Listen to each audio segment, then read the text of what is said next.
everyone. Welcome to Spirit School Class 8. I am so excited for today's topic. We are doing all things Reiki.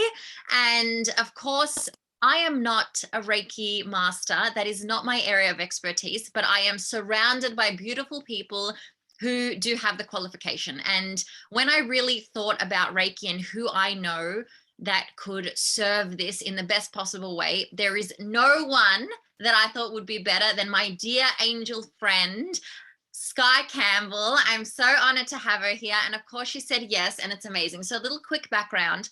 Sky has actually been one of my clients in the past. We've done one-on-one coaching. She's also done the Illumination program.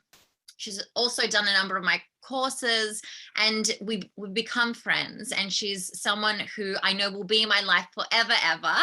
And she's incredibly talented, probably to a point where she doesn't even give herself enough credit, but she's very, very talented. And I'm very excited to bring her into this space today and to pick her brain. Now, please note, everyone, this is not a Reiki qualification. You are not getting any kind of certification. This is more for you to understand the basics of Reiki so that you can start practicing on yourself. In no way will this be the complete course that you need to really tap into it, but it'll allow you to start at least exploring this pathway if it is something that resonates with you. And if you're really called into this, then we highly recommend that you go and do a proper qualification, but you can still dabble in it and play with it today. So Sky, thank you for being here. We are so excited to have you here.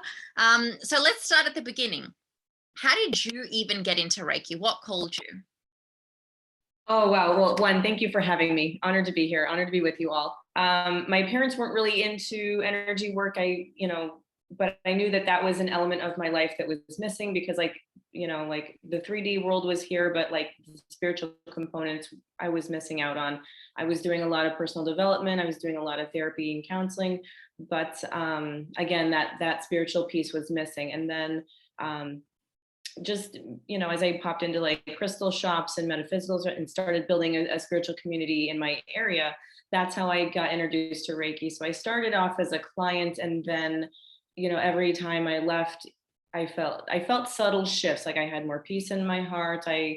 My intuitive abilities became more clear. And then it was like, no, this is really like something that like if you're going to find me anywhere in my personal life, this is where I'm going to be. And I thought, why don't I start actually like committing to this, like going all in instead of like just dabbling in it. Like, let's just deep dive.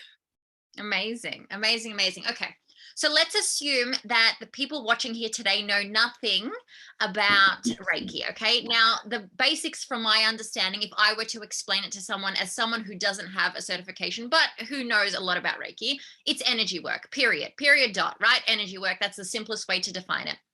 But there are lots of different modalities that use energy work, okay? So what makes Reiki different? Why is Reiki what it is? Yes, Reiki is energy work, and at the same time, it originated in Japan from a Japanese doctor named Dr. Miyoko Usui. He was the first person to download all the symbols. He was the head Christian minister at a boys' Christian school in Osaka, Japan. I totally said that wrong. Kyoto, Japan. Sorry. So he was the head Christian minister of a Christian boys' school in Kyoto, Japan. And he taught, and his belief was that the teachings from Jesus the Christ were not actually miracles, but they were healings. And one of his students said to him, well, if they're healings, why don't we see those healings anymore today? And he reflected on that, went to like spiritual scripture and couldn't find answers. He actually resigned from his position, became a monk, a Buddhist monk, searched for those answers and still couldn't find it. So he ended up like, talk about somebody going all in. He actually told his the other monks that he practiced with that he was going into the mountains for 21 days, fasting, no water, no food, no just him in a meditative state. And he said, I don't come back after 21 days, come look for me and presume that I'm dead. So in the mountains, he counted out 21 rocks, and that's how he kept track of his days. And nothing. And then on the last day, he threw out the final rock and was like, okay, like it's either now or I'm not going to have an answer to this, and just accepted that there was a very real possibility he wouldn't have an answer. And in the course of this day, he saw a golden ball of light headed towards him. And, we're all people. He felt that initial pang of fear and it's like, duck out. And then that intuitive nudge came to him and said, stay, because this might be what I'm looking for. This might be this golden light coming towards me might have the answer that I'm seeking. He stayed and he made connection with that light and was given the symbols. And that's the symbols are what we use when we attune you to the energy of Reiki. And that's how he was under, that's how he learned Reiki, because, and then he went out into the world and started teaching others. He started healing people using Reiki. I'll say that in air quotes, because like you ultimately as a practitioner, we just provide you the energy. You ultimately heal yourself though using the energy, and your body knows where to go and where to send it. It's just we're almost like a faucet as a practitioner. Like the energy flows through us to you, and where it goes, your body, spiritual, emotional, physical, knows where to send that. So the cool thing with Reiki is that while nobody fully understands how it works, it's also something that nobody can get wrong. I love that. That is such a good explanation. I've actually heard that story before. And there are others like him who have done the same kind of thing, that can live months and months in the mountains, completely fasting, like breatharians, where basically they survive on the breath and the sun, right? Like they literally receive energy from the sun. And that's super powerful. How enlightening that that was the journey that unraveled. And isn't it amazing though that if it weren't for his tenacity and his curiosity, that would never have transpired, because it took a lot of commitment and faith to be like, I'm willing to go through this and we'll see how it all manifests, right? So that's incredible. So I am curious about these symbols you talk about. So I agree with you. And for those who watched the healing class, you would know that one thing that we do here is that we believe that we are our own personal healers. No one can heal you. They become catalysts for your healing, right? And I think that that's what a Reiki practitioner is for me. Whenever I've had Reiki done on me, they're a catalyst, right? Because they allow me to focus and intend, and they amplify that with me. And it just becomes this beautiful poetic dance, right? But these symbols that you talk about, are they similar to, let's say, chakra symbols, or are they different? Do they focus on certain meridian points in the body? What are they attached to? So the Reiki symbols often act as a focus for an intention. And the main four intentions are, there's focus power, which is chokure. There is the harmony symbol, which is seihiki. Fun fact, that's my personal favorite. The hashaze shanyen, and that's about connection or coming together. And then the final symbol, which is Deo Komio, and that's the empowerment, and that's the final symbol, the empowerment symbol. How amazing. So we will have all of these outlined in the workbook. So you can download the workbook. It's available on this class page. And we'll have all the questions attached to today's session as well. So you can download all of that. It will be so exciting to pair that with this class. Amazing. Okay. So how do you use the symbols during practice? So the symbols they are considered sacred symbols. So even at level 1 attunement, you won't actually know them. You're just going to get attuned to the energy to know how to work with them. Once you hit level 2, that's when you're introduced to the symbols, and I'm going to do them up here. That's when you're introduced to the symbols. That's the point when practitioners feel like it's okay to start seeing paying clients. And then the third attunement, that's when you receive Deo Komio, the final, the empowerment symbol, because that's when you become the master teacher and can teach other people. Amazing. So, you know, when a Reiki master is doing all of these symbols above you and around you, is that what they're doing? Is that they're actually... Yeah, so that's like a form of spells. That's a form of divination. That's literally, that's sigil magic as well, because it's amplifying energy through symbology. That's super powerful. Okay, so that explains the 3 levels of Reiki as well, which leads you to mastery, which then gets you to a place where you can teach it to others, which is where you're at. You're a Reiki master, and not only a practitioner, not only can, you know, practice on self, but now can teach to others. So if you were to explain level 1, right, basic understanding, not introducing the symbols in a personal practice, but let's say I was at home and I was feeling something in my body, and I was like, okay, I really want to use Reiki as a healing modality to help me connect with my body and to heal.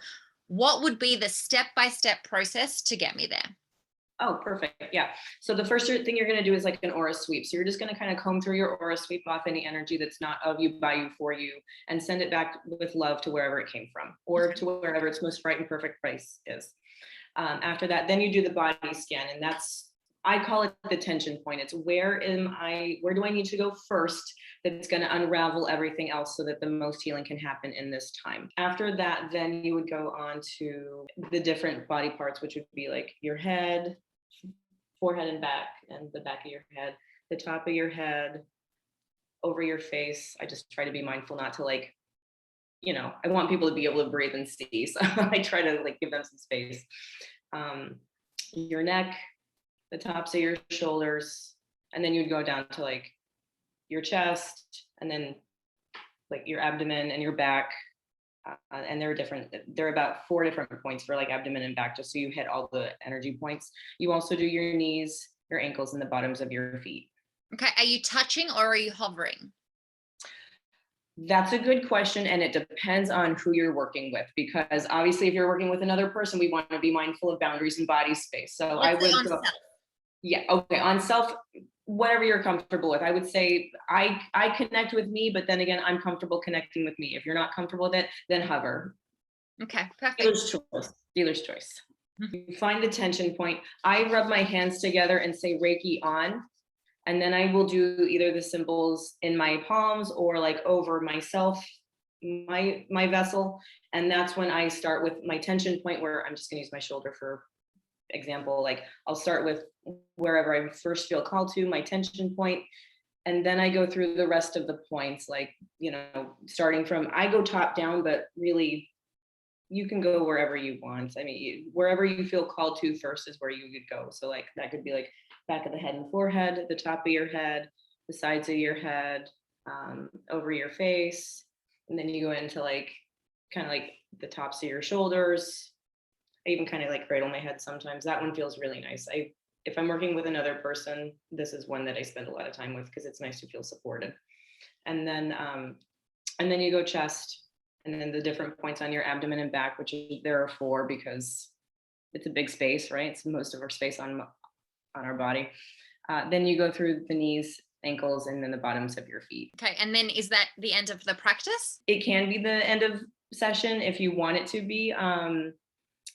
Usually during that time, I'm also getting like intuitive nudges, or sometimes I might see things. Like that's when I start having like psychic experiences, like either third eye, I'll start knowing or seeing things, gut feelings come about, or I'll just feel called to make certain changes and adjustments as I need to. This is just, if I was going to do something by the book as it's laid out, that's the path I would go. That's the path that I would teach. But I also give myself enough grace if I'm doing it on my own, that I can intuitively do those nudges and make those changes as I need to.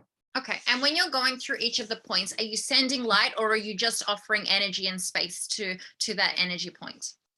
I just say Reiki on, and then I just focus myself almost like an open channel. Like, okay, let the energy come through me, through my hands, and go where it needs to go. So kind of an offering of both. Like I'm going to hold the space for it so it can also receive the light, the Reiki, whatever energy it needs to have can come through. Amazing.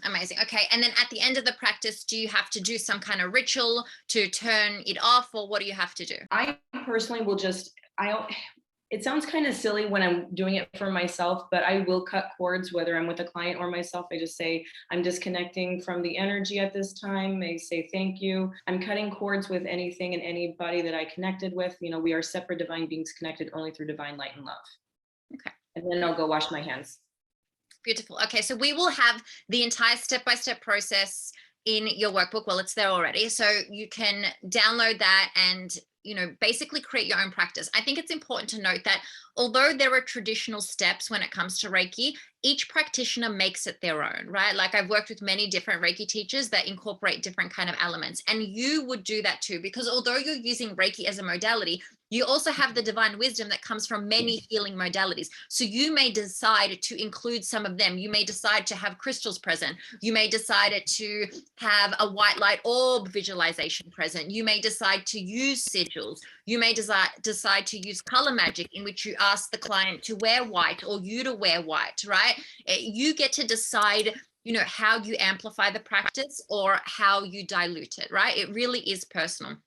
Now, once the Reiki has done, are you healed, or does it require some commitment and some time? How would it naturally work? Oh, that's a loaded question, but that's a beautiful question because it's very subjective. It depends on who it is and what we're working through. If sometimes it's one session and you notice an impact right away. For some people, it's very subtle, and some people, depending upon what challenge they might be working through, they will see results over time with continued practice and upkeep. And like you said before, like I was surprised when I was a student because I was expecting there to be like a crystal grid, and like I've worked with crystals for 20 years. I'm like, what do you mean I'm not learning about crystals today? So even though crystals aren't part of the Reiki practice, I include them in my sessions, whether it's self, my cat, my client. That way, because crystals are just, I shouldn't say they're just energy. They are energy and they have their own frequency. So they'll absorb extra energy, but they'll also emit a frequency that can also amplify that healing and that light that we're getting. How amazing. Okay. So let's add a layer to that. Let's say I was practicing on myself and I had a really sore stomach, right? And that's why I was called to do this Reiki practice on myself. So I've done it once and I feel called to do it a second time round. How long before I can do it again? To my knowledge, there's no time limit between sessions. You can do What do it. you I mean, recommend? I would say give it maybe a couple hours, give it maybe a day, just so you can have a chance to acclimate and see like kind of where the energy settles. Because I mean, the beauty is that you can't get it wrong. It's going to go where it needs to go. The challenge is that if you're wanting it to go to its stomach and your body says it needs it more in your knee, it's going to go to your knee first. Good point. So yeah. So I would say just give yourself a day and then follow up. Okay, that's really great advice. And I also would agree with that in regards to letting your energy supply replenish, because although you are the conduit and the energy is flowing through you, you are still limited and confined by the human flesh suit. So the body will have an energetic impact. Like you as a Reiki master, you can't practice on 45 clients a day because it will be too consuming, right? You need to create your own limits and boundaries, because we need to recognize that part of the 3D experience is the limitation of the physical body. And as you said, like you also need to attune, because if you're moving energy through your hands and it's flowing through you, it's going to have a causative effect on the body as well, on your own body, right? So I love that. And I love that, essentially you can do it as often as you like, but to give yourself some grace when it comes to how often you tune in. So I know a lot of Reiki masters, and you're included in that perform distant healing. Okay. Now, this would be obviously once you've got a certification and you can actually practice on other people and things like that. And one thing that I've noticed, and it's my favorite practice by far, is where they'll print, so they won't just visualize, but they'll print a black and white photo of the person that they're performing Reiki on. And they will do the symbology and the practice as though that picture was the body, right? And then they'll place certain crystals on certain energy points on the photo and offer them that beautiful healing. Do you have your own? This is just for curiosity's sake, because people may be intrigued. Do you have your own kind of distant healing practice that you engage in? Is it just visualization? Do you print a photo? What do you do? I love distance healing because there's no difference whether you're in my office or whether we're doing this, remotely distancy. So yeah, great question. I ask whoever's coming to me for a picture, a photo of themselves that they like, and then I have my little outline of a full body of a person. So first I visualize the client standing in front of me. I'll sweep through their aura. I use selenite wands just to kind of comb through anything that's not of them, by them, for them, release that energy and send it back to where it came from with love. And then once I find their tension point, that's when I will transition and go to the cutout of, or the drawing of the full figurine. I put their photo behind it, so that way, like, that it's, the intention is that this is who I'm working with and working for.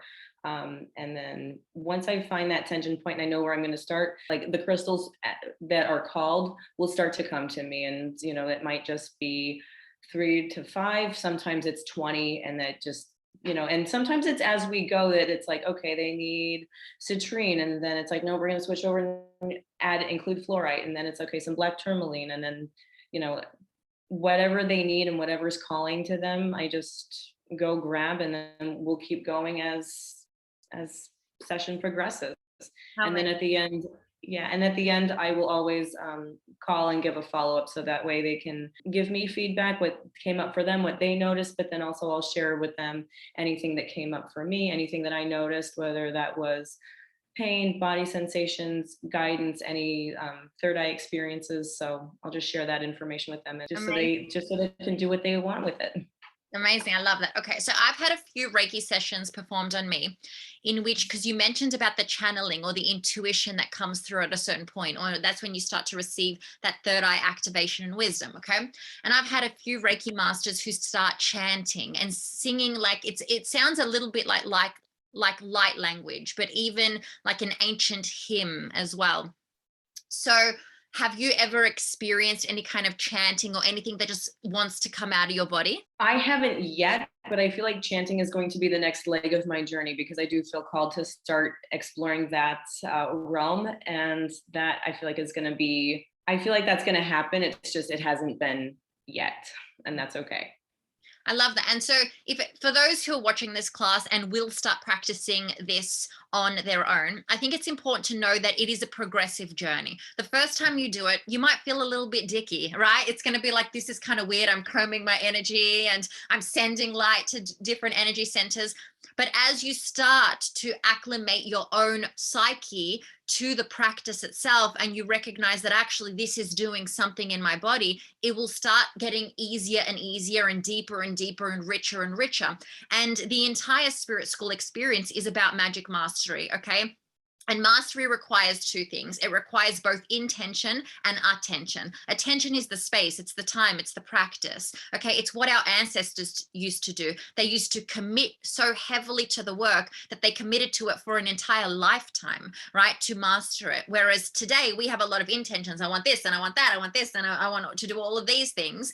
But we need to combine the two to lead to mastery. So if the intention is to receive energy from the divine place and move it through your hands into the body and trust that it will go where it needs to go.